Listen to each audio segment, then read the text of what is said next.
சிவகாசியில் நடந்த வெடி விபத்தும் அதனை தொடர்ந்து நடக்கும் நிகழ்வுகளும் அப்பகுதி மக்களை வருத்தத்தில் ஆழ்த்தியுள்ளன.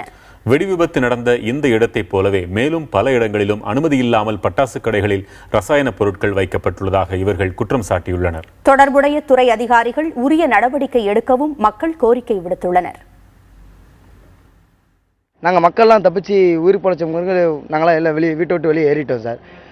இப்போ எங்கள் வீட்டில் போய் என்ன எது இருக்குன்னு பார்க்க போக கூட அதிகாரிகள் அனுமதிக்க மாட்டேங்கிறாங்க. என்னென்னு கேட்டால் இன்னும் மருந்து இருக்குது, இப்போ கூட வெடிக்கலாம், இது பண்ணலாம், யாரும் பக்கத்தில் போகாதீங்க அப்படின்னு சொல்லி இன்னையோட நாள் ஆகுது சார்.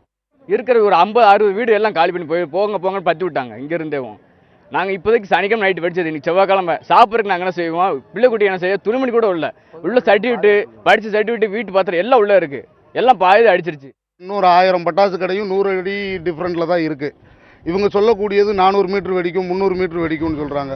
இந்த 100 மீட்டரில் உள்ள ஒரு பட்டாசு கடை வெடிக்கும் போதில் அடுத்து 100 மீட்டரில் உள்ள இன்னொரு பட்டாசு கடையும் வெடிக்கும். அப்போ மொத்த சிவகாசிக்கும் பாதிப்பு உண்டாகும்.